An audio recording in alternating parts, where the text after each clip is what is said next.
How can you go on a business trip abroad as a jobless person? Aren't you ashamed of yourself, coming out with a barefaced lie like that? It's not a lie. I really am going overseas for work. Right. Then we're divorcing, liar. With that, he left the room. To him, it seems I, who work from home, might as well be unemployed and lazy. I have a steady income and even contribute to the living expenses, and yet he won't acknowledge that. A few days after I returned from my business trip, I found divorce papers on my desk, already signed. I see. If he can't understand this far, there's no point being a couple, is there? I signed the divorce papers and headed to the state court. My name is Hannah Robinson, 29 years old. My husband's name is Jake, 30 years old. We started dating in college and got married when I was 25. We were more like best friends than lovers, and we always spoke our minds. It might be a good thing, but sometimes things take an unexpected turn. For me, it happened when I discussed my dream with him. My dream is to run an online imported goods store. The opportunity came during my part-time job at a boutique when I was a student. Having always liked foreign designs, I was attracted to the charm beyond my part-time job. After graduating from college, I aimed to open my own store and became a full-time employee at my part-time job. Even as a full-time employee, I could not give up my dream. I really want to have my own shop. Surrounded by my favorite foreign goods, I want to deliver them to my customers.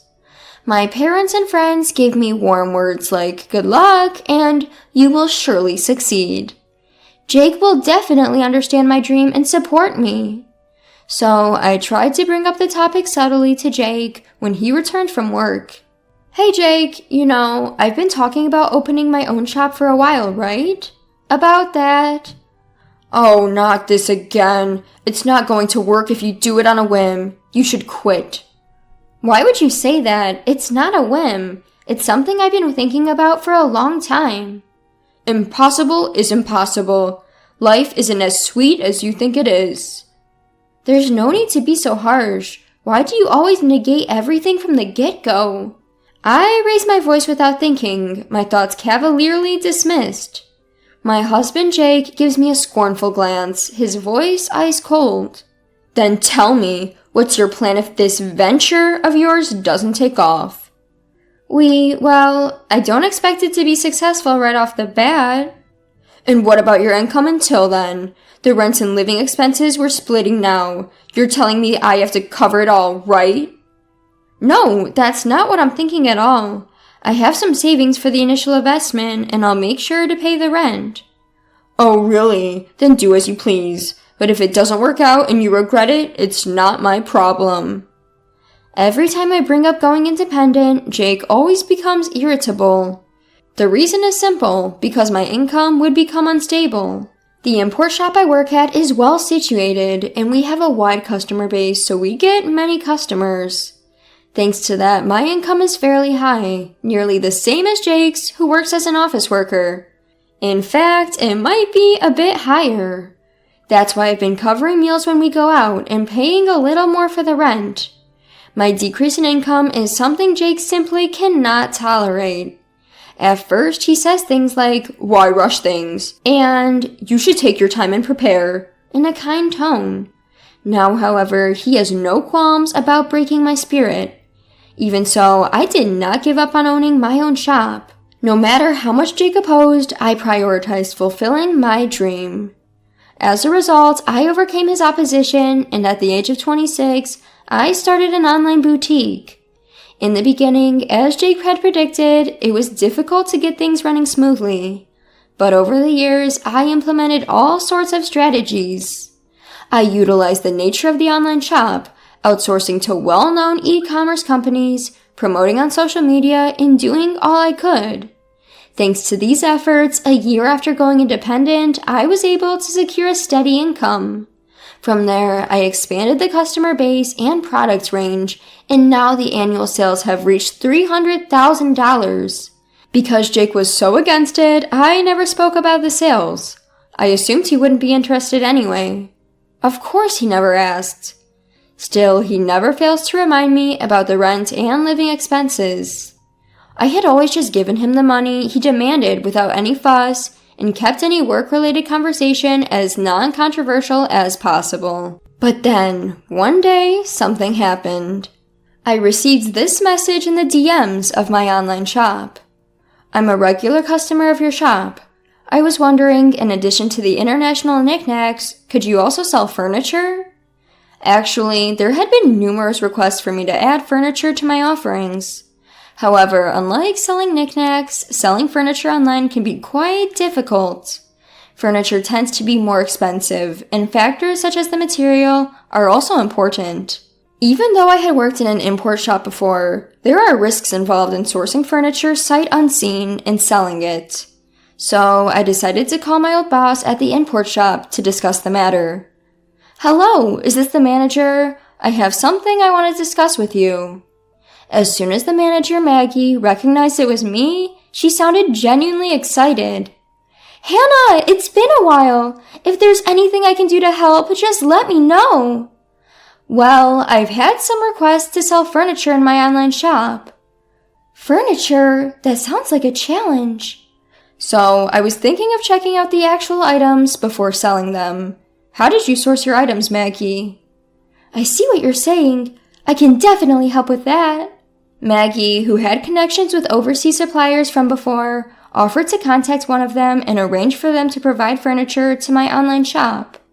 Thanks to my long-standing relationship with Maggie, the overseas supplier was happy to comply. With Maggie's suggestion, I decided I would travel abroad to source the furniture. However, I couldn't just go abroad without telling my husband. So that night, I broached the subject with him. Jake, about the week after next, would it be okay if I was away for about a week? A week? Why so long? Well, you see, I might have to go abroad for work with Maggie from the shop I used to work at. Huh? Abroad? If you're going to lie, at least make it believable. What? My husband pointed at me, his expression one of mockery. You're going overseas for work. You're practically unemployed. What are you even talking about? What? Wait a minute. You know I run an online shop, right? This trip abroad is for sourcing items for the shop. So you think I'll just believe you if you tell a work-related lie? Are you stupid? Your little amateur shop. There's only so far it can go. Think what you want, but right now, our sales are decent and our customers are increasing steadily. This time, it was because of a customer's request. You're too persistent. Anyway, I won't allow you, practically a shut-in, to leave home for a whole week. With a beer in hand, my husband stomped off to the bathroom. A deep sigh unconsciously escaped from my lips. Why can't he try to understand? His reaction is too harsh, just because he doesn't approve of my work. But I can't just go abroad without his permission. I must persuade him at any cost. Although I was hesitant to continue the discussion, I couldn't ignore the issue. The next day, when my husband came back from work, I spoke to him again. Jake, about yesterday's discussion. Look, I'm tired. I don't have time to indulge in your lies. Lies? I'm only speaking the truth. An unemployed person going on a business trip abroad. You're quite good at lying. I'm not lying. I really have to go abroad for work. At that moment, as I grabbed his arm to plead with him, he looked down at me as if to mock me. Oh, really? Then liars get divorced. Divorced? What are you saying? You know, I really can't stand liars, especially pointless people like you who are always trying to show off your success. I didn't mean...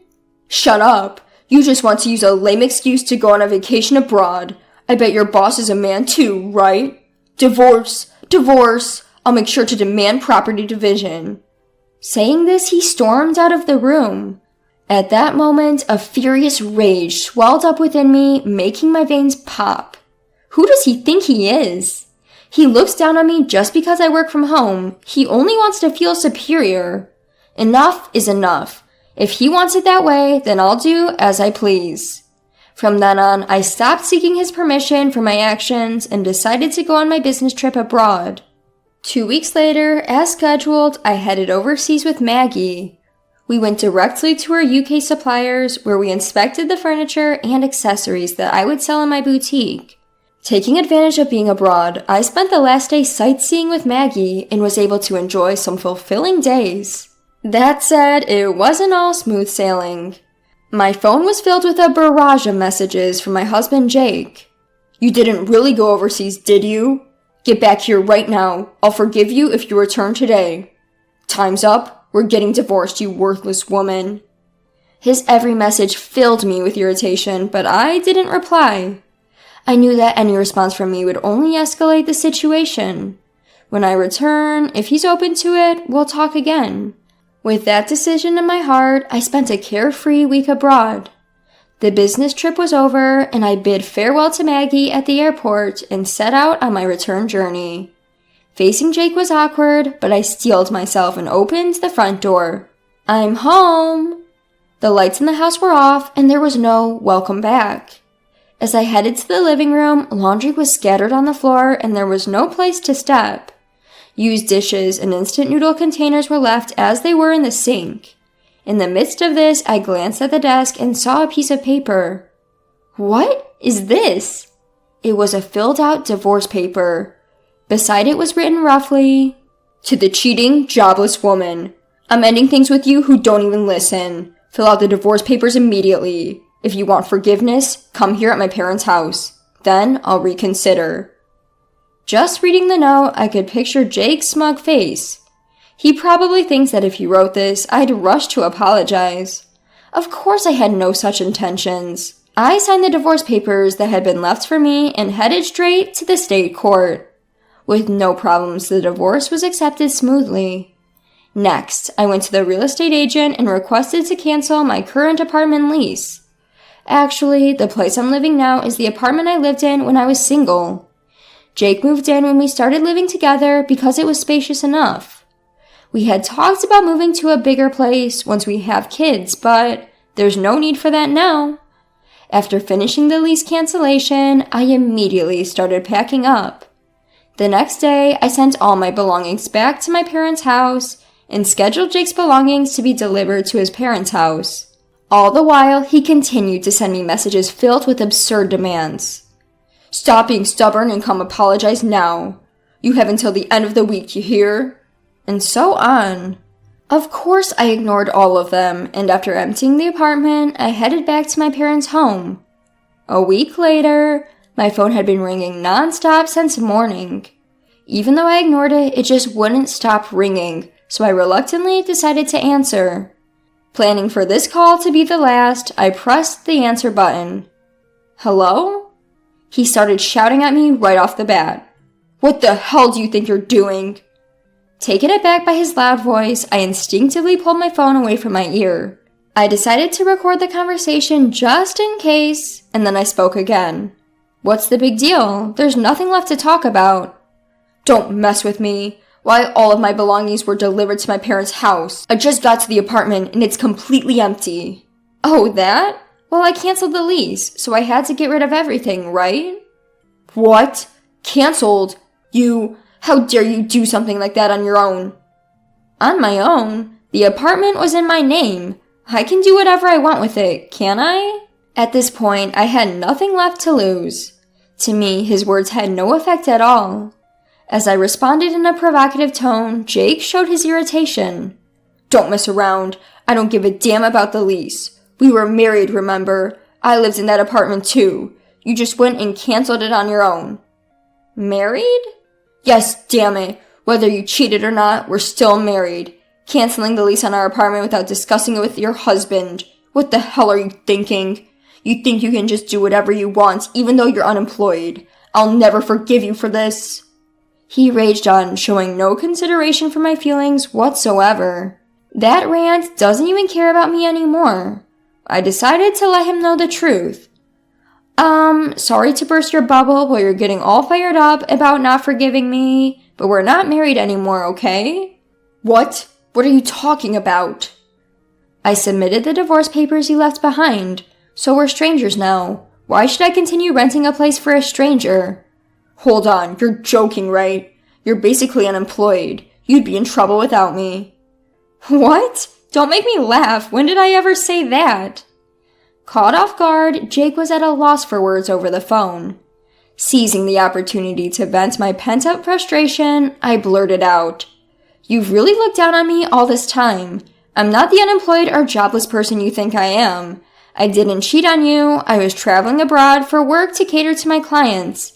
If you can't believe that, that's fine. But just so you know, I'll never forgive you." Whoa, wait a minute. But your online store, it's not like the sales can just increase that. I've been working my butt off for the past 3 years. You don't know anything and didn't even try to understand, yet you keep making assumptions. 3 years? Just so you know, I've been making many times more than you. You looked down and belittled me. I don't want a marriage like this. You can live a miserable life on your own for all I care. With that, I hung up the phone, deleted his contact, and cut off all means of communication. It seems that he finally came to his senses and realized that many people are using my online store. He even heard about my success through mutual friends and once came to my parents' house, but I no longer have any intention of meeting or talking to him. Jake made the effort to visit my parents' house, but he was turned away at the door by my dad. Apparently, his own parents found out about his behavior towards me and kicked him out. Now, I heard he's renting an apartment near his workplace and just shuffling between home and work alone. As for me, I decided to live with my parents for a while. Thanks to my job, I can work from anywhere, which is a blessing. My parents' house is quite old, so I'm thinking of starting renovations soon. I'm sure my online store will continue to grow. Without having to worry about anyone else, I'm free to travel abroad whenever I need to. I may have a divorce on my record, but I don't regret prioritizing my dreams. I plan to keep working hard and return the favor to the people who have supported me. Ugh, so annoying. You and Ella are really a pain. I wish you'd just disappear. Henry hurled unbelievable insults at me and his own daughter. Just when I thought I couldn't trust this man anymore, an incident occurred. Ella? One day, when I returned home from work, Ella was sitting on the ground in the garden. Her hands, clutching her knees, were trembling from the cold. Even with a coat on, her exposed cheeks and the backs of her hands had turned red and black. Seeing my face, Ella smiled weakly, relieved. Mom, welcome back. Why are you in the garden? What happened? Where's Dad? Ella, still smiling, muttered resignedly, Mila and a family trip. Leaving just a sister and calling it a family trip, abandoning Ella, was a cruel act filled with malice. What does he think of Ella's existence? Of Ella's life? Henry probably underestimates me as a weak woman with little income. Indeed, that's true. But a mother becomes strong at times. Such a father is not needed. I am Aurora, a housewife in her 40s. I have 2 daughters, Ella in the 2nd grade of elementary school, Mila, 3 years old. When Mila started kindergarten, I began working part-time. Not having worked since Ella's birth, I was indeed tired, both physically and mentally. But I was happy to have more adult interactions, having had little contact with people before. Mom, I made dinner. Ella did? Wow, thank you. Returning home 30 minutes after Ella's school day, she was proud. To think she'd help out, considering how tired I am from part-time work, was touching. Until recently, I even prepared her morning clothes. I tried to hug her in my happiness, but she dodged me. Come on, I always say I don't like hugs. It's a bit sad, but my daughters are growing up fast. But the presence of my rebellious eldest son has been troubling me lately. Yuck, what's this meal? It's terrible. My eldest son, no, my husband, Henry, exaggeratedly complained. The flavor is too bland. Terrible. Who can eat this? It's trash. Today's meal was indeed a bit bland. I had informed Henry during meal preparation. Today's meal was made by Ella. That was how I phrased it, yet he chose to loudly fuss about it. Hey, Henry, stop it. Ugh, why are you angry? I just spoke the truth. I'm not in the wrong. Ella bit her lip and glared at Henry. Hey, you think it's okay to make that face at your parents? You're really insolent. Not cute. You can't even make a decent meal. You're finished as a woman. Such words shouldn't be said to a grade school daughter. My head heated up, and I took a deep breath. Then Mila appeared between us. Dad, can't eat the meal? Mila will cast a spell, she said, showing the jam. Stretching, she spread jam on Henry's bread. Let it be delicious. Let it be delicious. See, Dad, you shouldn't be picky. Eat a lot and grow big. The tense atmosphere softened instantly. Henry's face relaxed and he patted Mila's head. Mila, thank you. Mila is cute, huh? Yeah, Mila is cute. Big sister is cute too. Mila is cuter. Dad, love. Mila looked up at Henry with an unaffected smile. She was truly a magician.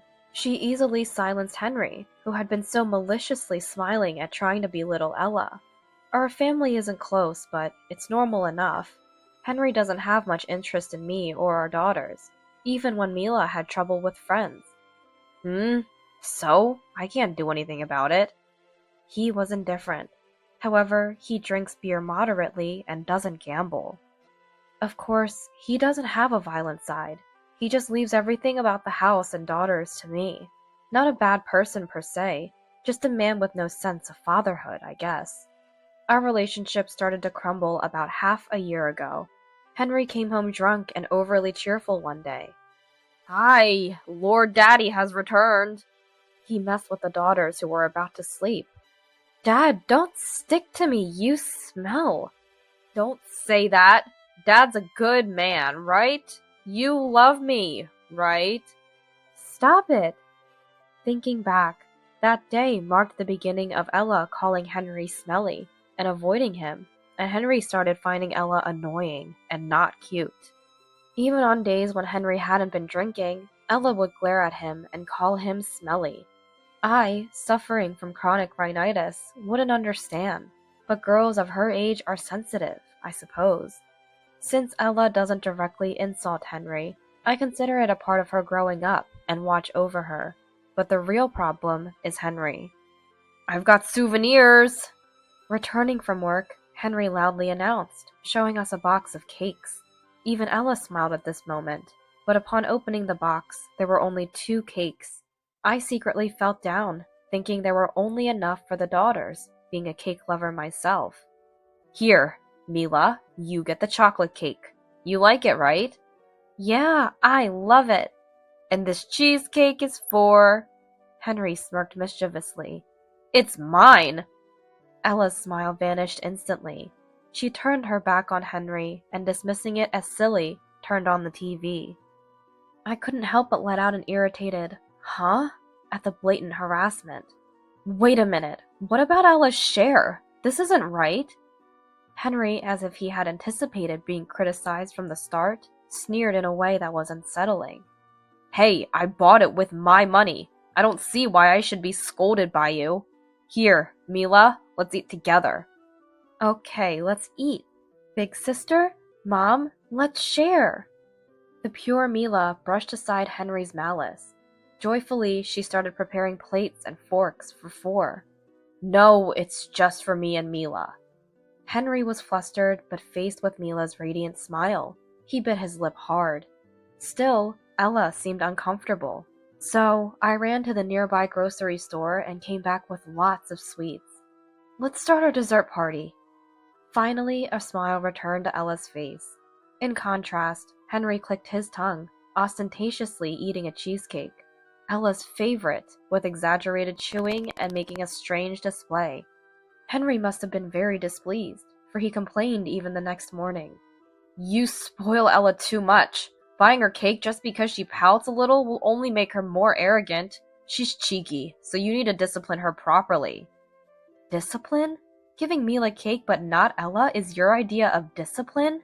That just makes Ella feel bad, and Mila can't enjoy her cake either. Think about both of their feelings.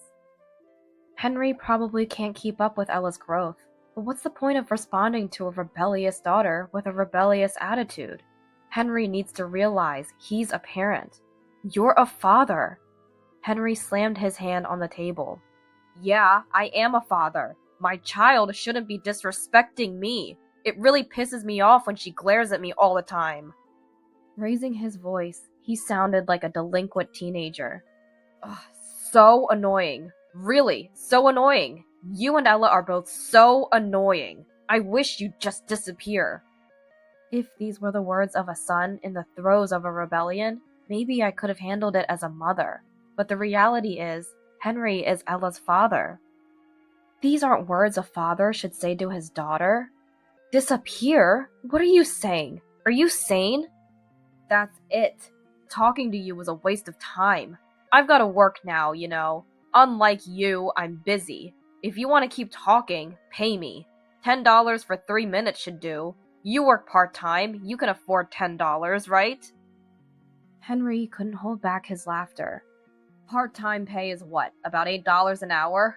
Wow, with that stance, you dared to complain to me.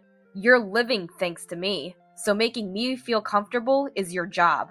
First, deal with that selfish Ella. Make her unable to be selfish. Got it? I felt hot all over. My brain seemed to boil.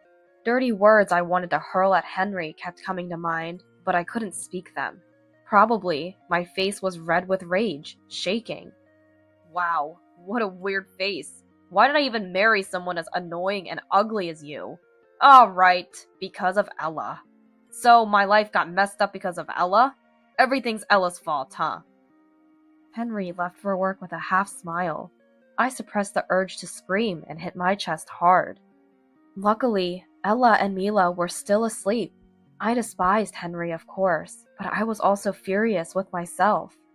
Ella? Mila? I want to protect you. I crouched down and cried silently. How powerless I am. I want to leave Henry right away, but I can't. Just as Henry says, my part-time job pays less than $10 an hour. I alone can't provide my daughters with a life any different from now. Even such a father is necessary. Feeling powerless, ashamed, and unable to stop my tears. Mom, good morning. Mom, are you okay? I hear Ella and Mila's voices behind me. I can't show my daughters a mother crying. Crouching down, I couldn't even respond. After a while, I catch my breath and wipe away the tears. Then, I'm back to being the cheerful mother I always am. Sorry. Good morning, you two. Mom will make breakfast in a bit, so wait for me, okay? I smile brightly at my daughters and head towards the kitchen, but Ella grabs my hand tightly. Mila grasps the other hand. The warmth of their hands looking up at me seeps through. I want to protect them. Even more strongly, I resolve. Attempts to talk to Henry afterward were futile. Henry refuses to listen. The problem is Ella's annoying attitude. He insists.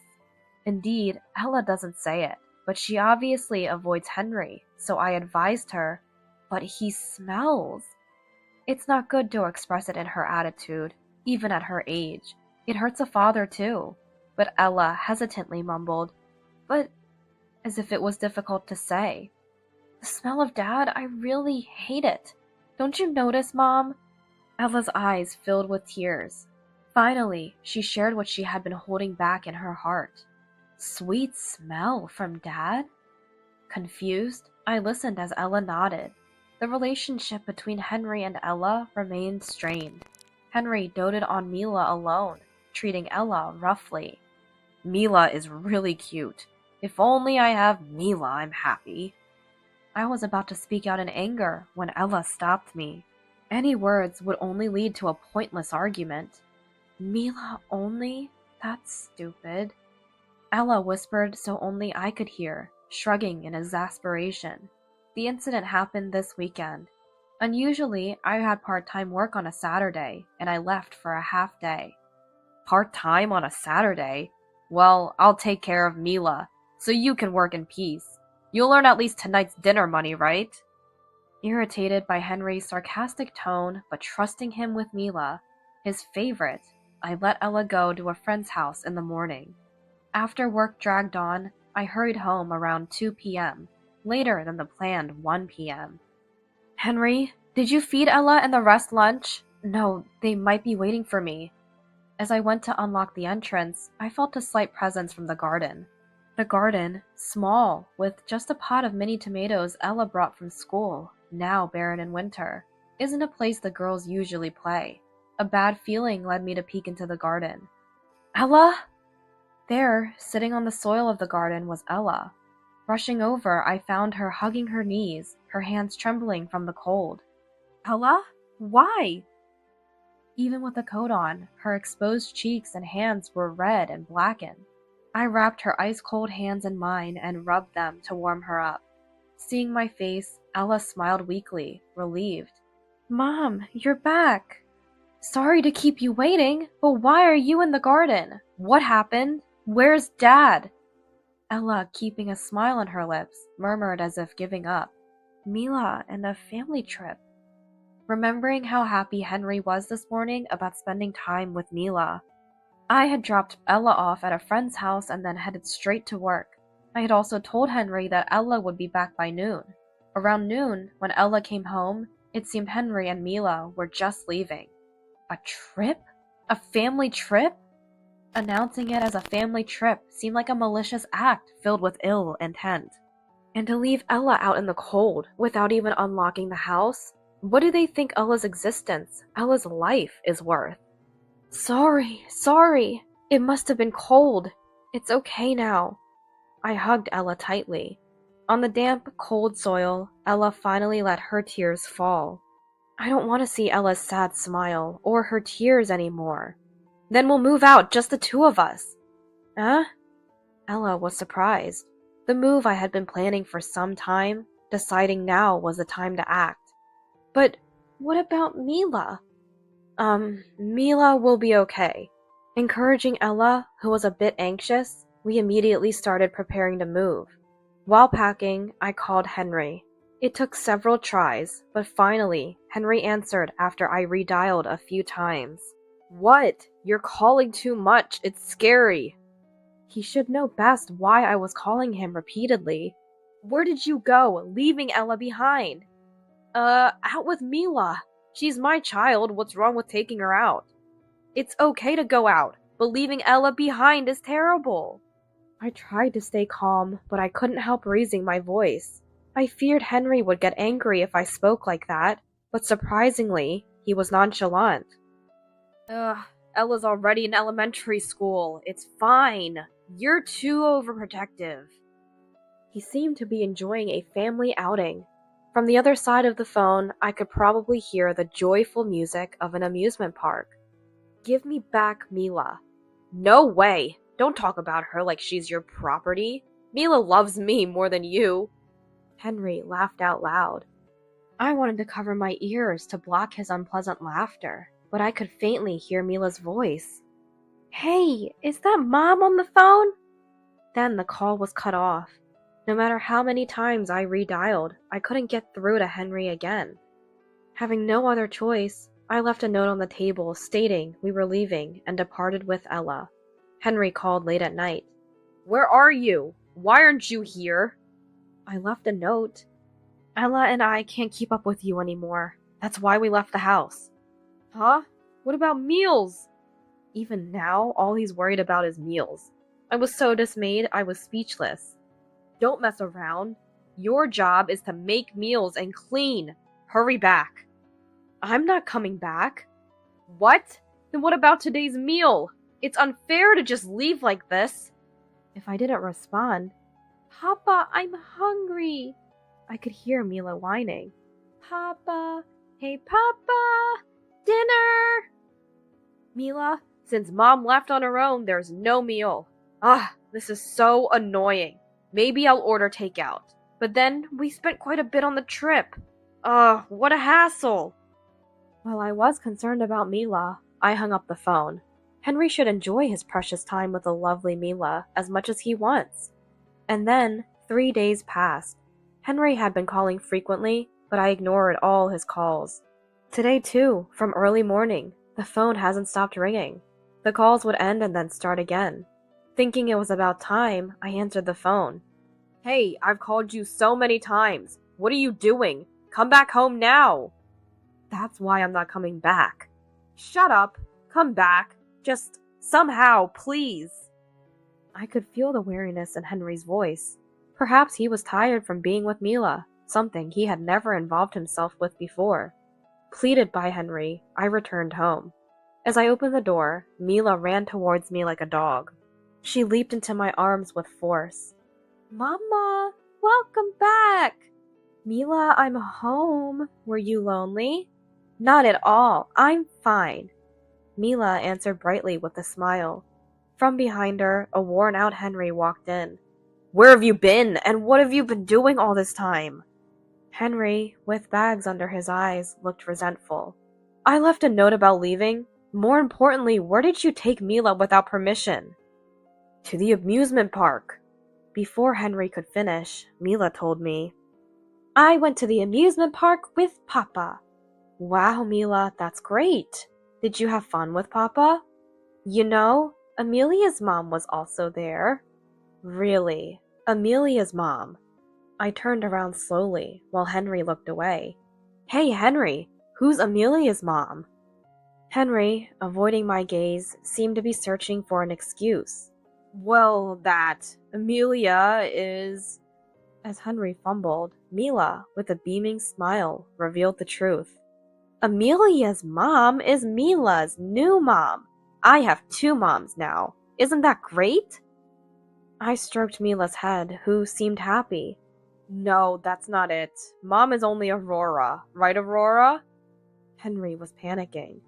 Making a child call your affair partner mom is the worst. I spoke in a surprisingly low voice. We have no choice but to divorce. It's because of your affair. No, wait. Let's not rush into a divorce. Really, it's not what it seems. And it's over with Amelia.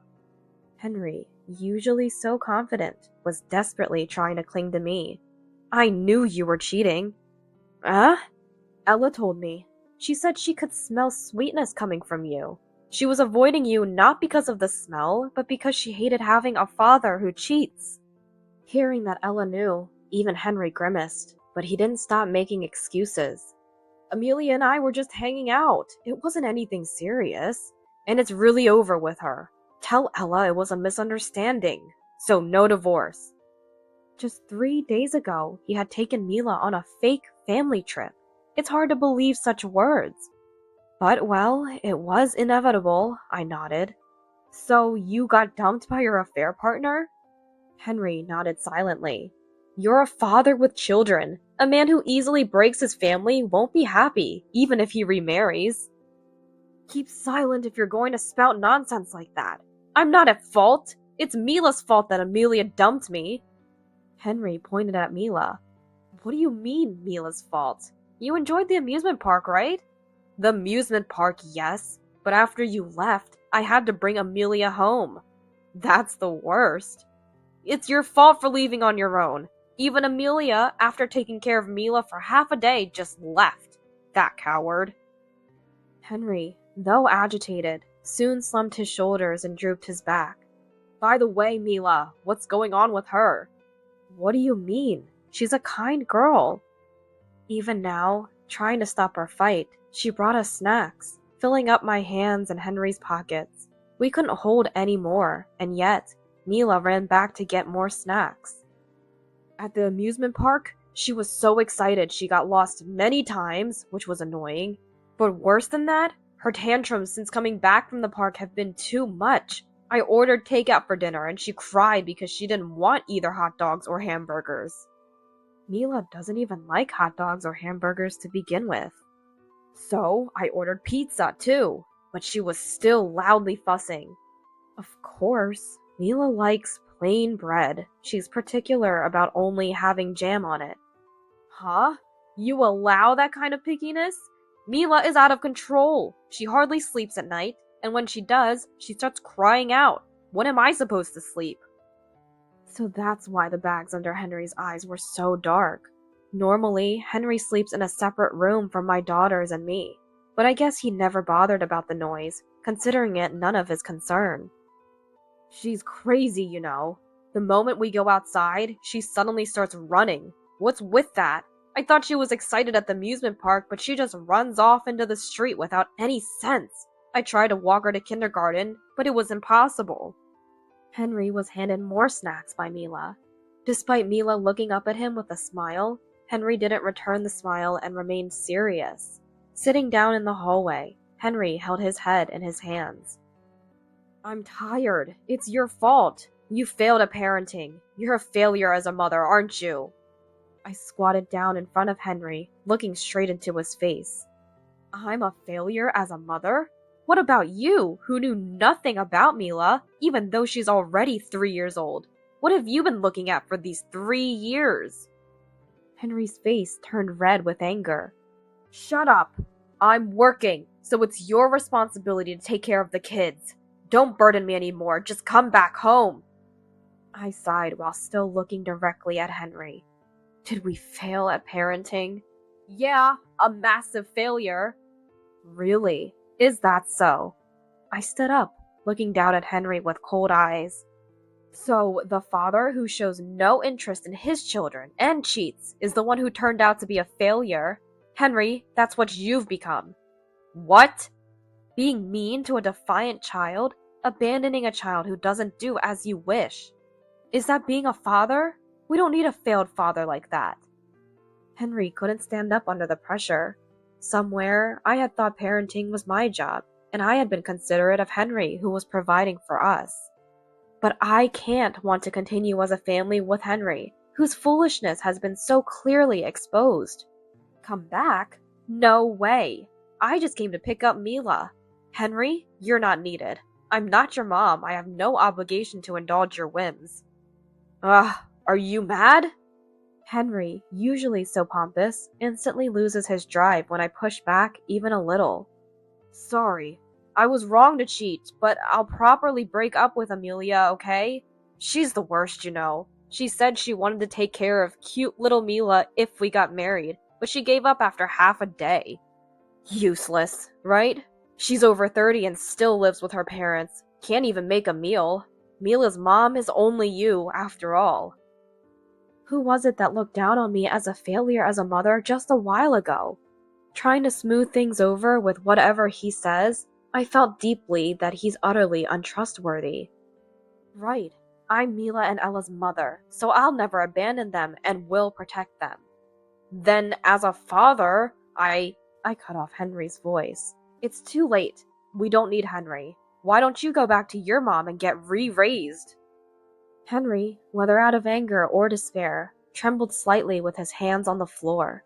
He breathed heavily and looked down. Papa, I'll give you some snacks. Worried, Mila stacked snacks in front of Henry. Henry slightly lifted his head and took Mila's hand. Mila, you like Papa, right? Yeah, I like you. So you'd be sad if Papa was gone, right? Not really. It's okay if you're not here. Henry's smile twisted. But you said you liked me, right? Yeah, I like you. This much. Mila showed how much by barely touching her fingertips together. I couldn't help but burst out laughing. That's basically 0. Then, Mila spread her arms wide.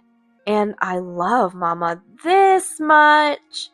She ran down the hallway. From here to here. That's how much I love Mama, she shouted. You know, like bigger than our house. That's how much I love Mama. Like the universe. That's how much I love Mama. Mila's love was unstoppable. As Mila's smile shone brighter, Henry's face turned paler. So that's why we don't need Henry. Goodbye. Henry weakly raised his right hand as if to say, ugh, but seemed to lack the energy to call out. I picked up Mila and left the house we had shared with Henry. Left alone, Henry seemingly had no choice but to call back his affair partner, Amelia. Even if she was bad at household chores, she was probably better than Henry, who couldn't do anything. With the troublesome child gone, there was nothing to disrupt the two of them, so it wouldn't be surprising if their love rekindled. I learned about these two from the mom friends living nearby. They were surprised to see a woman they didn't know entering and exiting my house. I thanked them for their concern and made sure to explain the situation clearly to avoid any misunderstandings. The rumor quickly spread throughout the neighborhood and somehow even reached Henry's company. The world feels small indeed. About a month after I left the house, when I contacted Henry by phone, "Ugh, Aurora?" He responded with a voice overflowing with joy. "Long time! Have you been well? Missed me since I wasn't around? I've been waiting for a call from you." Even though you're living with your affair partner? How do you know? No, but I kicked her out. That was a lie. You were dumped by your affair partner, weren't you? Huh? It seems the rumor of being cheated on and abandoned by his wife made it difficult for Henry to stay at his company, and he ended up resigning. He probably thought he would find a new job quickly since he was capable at work. Don't act so high and mighty when you're unemployed, right? So how do you know? Don't act so high and mighty when you're unemployed. That was the last thing the affair partner hurled at Henry. They had a big fight and were even yelling in front of the house, as I heard from the aforementioned mom friends. Probably you just ran away from an uncomfortable workplace, but couldn't find another job, right? Hit the nail on the head. Henry fell silent. And yet at home, you strutted around, not even bothering to carry your used dishes to the kitchen. Even your affair partner who loved you didn't have the hobby of catering to such an arrogant unemployment. Ugh! I gave you a chance to grow by telling you that you were a failure, but you couldn't improve. Henry's heart must have reached its limit, being hurt by his pride by me, the children, and his affair partner. The reason I contacted you today is not because I was worried about you, nor because I want to reconcile with you. I stated in an emotionless voice. Sign the divorce papers I sent before, quickly. There was no reason to keep in touch with Henry except to sever ties. Henry, not wanting to be attacked any further, agreed to the divorce amicably. We got a lawyer involved and received a proper settlement for alimony and division of property. This should ensure that my daughters and I won't have trouble living for the foreseeable future. Sorry for being late. When I returned home from work, a pleasant aroma filled the air. Oh, beef stew today, huh? Grandma and I made it. Great, I can't wait to eat. I moved back to my parents' house with my daughters. My parents aren't wealthy, and Ella had to change schools because the district changed. Friends can be made anywhere, but you only have one mama. I hesitated to rely on my parents, but Ella encouraged me. Now, with my parents' help, I can work full-time. Hey, Mama! Mila made the carrots in the beef stew into star shapes. Isn't Mila amazing? My parents indulged Mila's quirks and unbelievable actions with a smile. They seem to have more patience because she's a beloved grandchild. I remember them being stricter with me when I was a child, though. Ella and Mila's beef stew is so yummy. There's a secret ingredient. What could it be? Love. Ella shows a wry smile. The correct answer is chocolate. Mila couldn't hold back and blurted out the answer. Such an ordinary life feels overwhelmingly happy.